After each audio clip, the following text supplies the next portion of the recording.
একদিন আমাকে মনে পড়বে, কিন্তু সাহস করে ফোন দিতে পারবে না। লজ্জায় নিজেকে সংবরণ করবে। আমাদের এত গল্প আর এত স্মৃতি জমেছে যে তুমি অন্য কারো মাঝে আমার ছায়া দেখবে, কিন্তু সেখানে আর আমাকে পাবা না। একটা আক্ষেপ জন্ম নিবে তোমার ভিতরে। রাত গভীর হলে আমার ফেসবুক ওয়াল ঘুরতে মন চাইবে তোমার।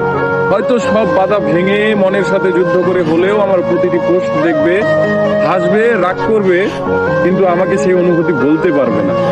এর চেয়ে আর বড় কষ্টের কি হতে পারে বলো? কোনো এক ভোরে কিংবা গভীর রাতে ঘুম ভেঙে ফোন চেক করে দেখবে আমার কোনো টেক্সট আছে কিনা। আমাকে না পেয়ে তোমার যেই দীর্ঘশ্বাস জন্মাবে তা তোমার প্রাপ্য ছিল। আমি তো কোনো অন্যায় করিনি।